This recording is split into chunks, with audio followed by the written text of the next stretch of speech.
I am Ferdinand Marcos, and I am the President of the Republic of the Philippines. I stand today on behalf of 110 million Filipinos. Hi everyone, hello universe, it's me again. Ako guys nakikita nyo yun, no? Job Street Career Con 2025, SMX Convention Center, Pasay City, January 29, 2025. Yan na naman po si Pangulong Marcos Jr. Talagang hindi tumitigil mga kababayan. Talagang siya na mismo ang gumawa ng paraan para lang mabigyan ng trabaho yung mga Pilipino na naghanap ng trabaho, no? Naloka ako. Galing talaga ni guys, ni Pangulong Marcos Jr. Yung talagang malikot ang utak niya ba sa mga magagandang paraan. Grabe, basahin ko sa inyo Sabi ng Radio Television Malacanang continuing the administration effort to secure more jobs for Filipinos, President Ferdinand Marcos Jr. lead this year's Job Streets Career Con, dubbed Creating Connection You Seek, at the SMX Convention Center in Pasay City on January 29, 2025. Ayan. During the program, President Marcos Jr. visit the boats of the participating employers, which include SM Retails, ayan, yung kasamang SM, no? Naku, talaga naman, apply na mga bes, Aquar Philip Morris, Teletex, Techno Global Team, Plus Express, Cardinal Health, Accenture, Nestle,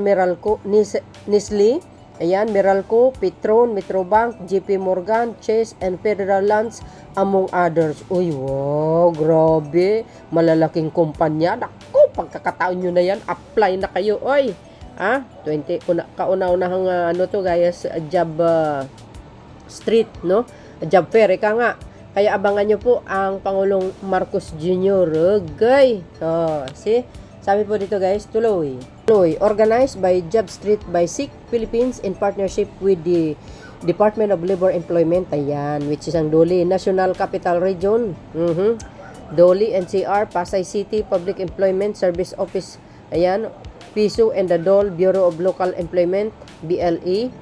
The events aims to connect over 15,000 candidates with more than 100 hiring companies. Oh my goodness, ang ganda nito. Oy, naku, sana matanggap sila, no? From various industries. Wow. This 2 days career con. Mga kababayan, go na kayo. This 2 days career con 6 to redefine the job seeking experience by uniting employers and job seekers, creating a dynamic platform to explore new opportunities, forge meaningful connection, and discuss the future of employment. Nako. Go na kayo dyan. Apply na. 2 days ba? Now, in its 4th iteration project, dapat Doli Action Plan and Transition offers nearly 5,000 job vacancies at this premier career event. Oy, wow, social. Go na. Mga kababayan, sana mapanood nyo ito, no? As part of the Job Expo, Job Street host a pre-career conference featuring experts from various companies who share insight on workforce trends, workplace challenges, and practical tips for job applicants. Oh my goodness!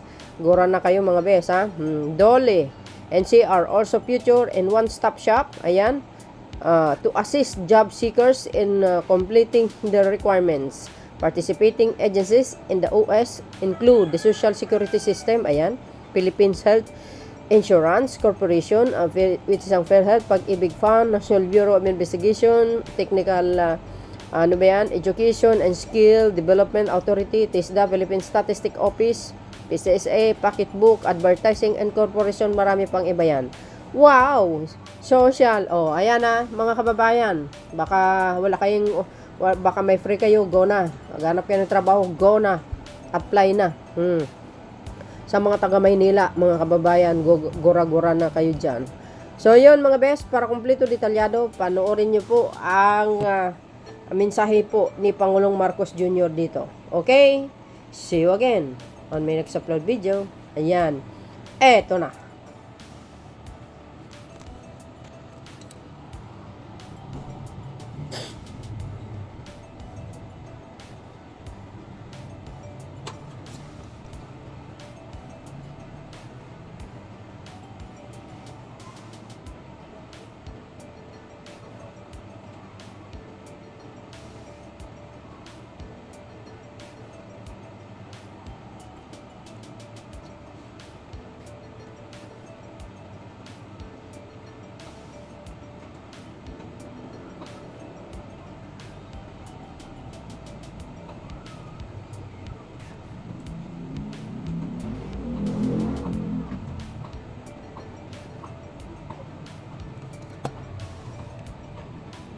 At magandang umaga po sa inyong lahat. At welcome po dito sa aming ginawa na job fair. At sana naman, ito po ay pinagsama-sama na po natin lahat ng pangangailangan ng isang nag-a-apply para sa trabaho, hindi lamang dito sa Pilipinas, pero kundi pati sa abroad. Wow. At hindi lamang nag-a-apply ngayon ang ating mga prospective na employee at pupunta sa isang korporasyon at nagsasabi mag-a-apply kami, tapos bahala na, tapos na. Babalitaan ko na lang kayo kung kung kukunin kayo o hindi. Hindi na po ganun. Mas mabigat at mas malakas ang suporta ngayon ng pamahalaan para naman kayo ay mas may kakayanan upang makakuha ng magagandang trabaho. Tama. Mababa na po na ngayon, binababa po natin ang unemployment rate. Pakaunti na lang ng pakaunti ang hindi empleyadong Pilipino. Ngunit, hindi pa kami tapos doon. Ay kailangan kung ano man ang hawak nilang trabaho, dapat yung tinatawag na quality job na may potential na ma-promote, na maging mas maganda, o kung sakali man ay magtatayo ng sariling negosyo na tinutulungan naman natin at tutulungan po natin upang makapag-expand, upang kung minsan yung iba na magsisimula. Napakahalaga po ng ang kooperasyon ng mga sa private sector, mga negosyante po, mga korporasyon. Andito po si Ma'am Tessie Coson, siya ay mula sa simula, lagi siyang nandyan. At binuksan niya sa SM ng mga mall, nagbukas sila ng mga job fair na ganito at naging napaka-successful. Kaya't naman, pinagsama-sama natin lahat ng mga iba't ibang sektor upang matiyak na handa ang ating mga prospective employees na makapagtrabaho. Halimbawa, yung ating ginagawa ngayon, dati, kagaya ng aking nasabi, mag-a-apply, bahala na kung titignan natin kung makuha o hindi. Ngayon, kasi nagbabago po ang labor market, hindi na kagaya ng dati. At iba na ang pangangailangan ng mga negosyo, ng mga korporasyon. Ibang klase ng mga workers ang kanilang hinahanap.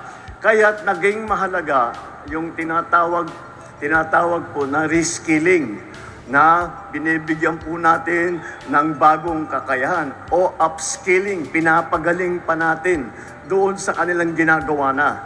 Kaya ngayon kapag sinabi ng ina-applyan ninyo, sasabihin, kailangan marunong kayo sa ganito, kailangan marunong kayo sa ganyan. Kung mapakita ninyo, na kaya ninyo yung mga skill set na yun, yung mga na nakapag-training kayo doon sa mga gagamitin ng makinarya, doon sa sistema sa opisina, kailangan ma-training. Kaya naman, nandyan po ang TESDA. Sasaluhin po ng TESDA at magbibigay ng libre na training para makapag-qualify yung ating mga aplikante sa kanilang hinahanap na trabaho. Kaya sa ngayon, sa araw na ito, ang pagkasabi sa akin, ang nakapag-register 18,000 sa ngayong araw. Sana naman yung karamihan dyan ay makahanap ng trabaho. Kaya ito po ay parang pilot project din po ito Dahil nakita namin nung ginagawa namin kasama nga ng SM, napaka-successful. So sabi namin, subukan natin na dalasan.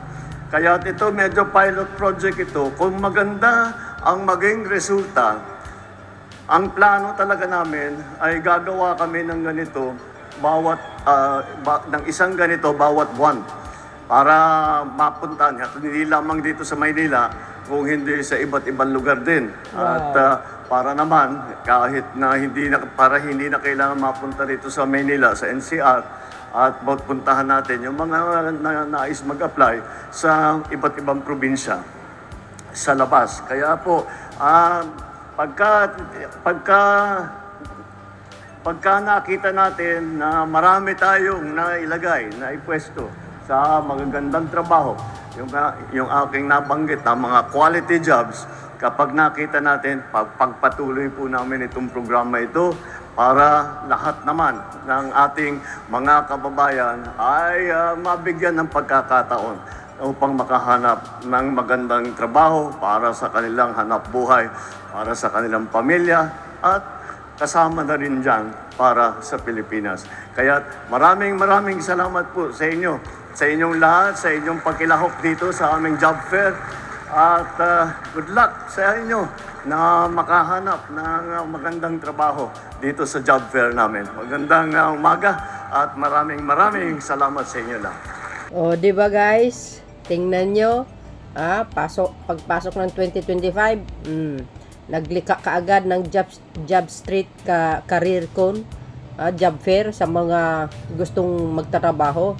Ganyan, si Pangulong Marcos Jr., maparaan talaga. O, see? Kung ito yung ginagawa ng mga nakaraang administrasyon tulad nito, aba, mga kababayan, baka, di ba, pag nagkaroon ng maraming trabaho ang mga Pilipino na jobless, siyempre, masasabi natin, less poverty po yan. Di ba? Oh, ganyan dapat ang utak ng mga pinuno. Oh, di ba? Sinusolusyonan ang problema. Hindi yung puro bangayan, puro paninira na lang sa social media. Oh, hindi nila inaatupag yung kapakanan ng mamayang Pilipino na talagang mahihirap, tsaka yung nangangailangan ng trabaho. Oh, tapos sasabihin nyo ngayon, weak ang Pangulo. Tingnan nyo yung ginagawa niya. Ang daming kaparaanan. Tulad na lang yan, yung NGCP investment. Oh, tingnan nyo, nag-invest ang Maharlika. Siya mismo ang naghanap. Inoffer niya. Saan kayo makakita niyan? Oh, ngayon, at nandyan na. Oh, tinanggap naman ang kanyang alok. Asahan natin ang pagbaba ng kuryente kahit papano. Oh, ganyan dapat ang isang leader. Hindi yung puro mura, puro paninira, kunting ano lang, gagawing viral. Alam nyo naman siguro kung sino tinutok. Tulad yan ni Digong. Himbis tumulong, anong ginagawa niya? Panggugulo sa pamahalaan. Yun ang kanyang ginagawa, yung mag-amang Duterte, yung mga DDS. Oh, wag nyo sabihin walang DDS dito na mag-apply. Natural, mayroon. Yun dapat eh. Alam niyo mga kababayan, ang pagkakaisa ng bawat Pilipino, ginhawa po yan ng bawat pamilya. Hindi yung puro paninira, tumulong na lang. Kung ang ginawa ni Digong sa Davao, gumawa rin siya ng job fair. Para sa mga taga Davao na jobless, di mas maganda. Kaso hindi eh. Ang gusto nila, agawin nila ang palasyo. Wow, galing nyo naman. Kung kailan gumanda ang takbo ng ekonomiya ng bansa, saka naman kayo umintra. Ano kayo, hello? 'Di ba mga kababayan? Tingnan niyo yan si Pangulong Marcos Jr. Ang daming kaparaanan talaga. Oh, 'di ba? Oh, sa ating mga kababayan na nag-apply ng trabaho, well, wish you all the best, no? Galingan niyo na lang. Kaya nga nagkakaroon tayo ng kumbaga bumaba ang unemployment rate eh. 'Di ba? At tumaas nga ang mga nagkakaroon ng trabaho dahil dito kay Pangulong Marcos Jr. Number 1 na yan, yung mga foreign investment and local investment. Nagpapatayo ng malalaking kumpanya dito sa Pilipinas. Kaya kailangan ng manpower. Kaya nagkakaroon ng trabaho mga construction lahat. So yun mga kababayan, ang pinaka-latest updates video ko sa inyo. Maraming salamat sa inyong watching. See you again. Sa aking mga upload videos, like and comments. Don't forget to subscribe guys. Follow me. Bye. And babus. God bless Philippines. So, 'di ba? Abangan nyo ang job street na ito sa iba't ibang lugar ng Pilipinas. Sabi nga ng Pangulo, pupunta sila doon. Okay? Babus!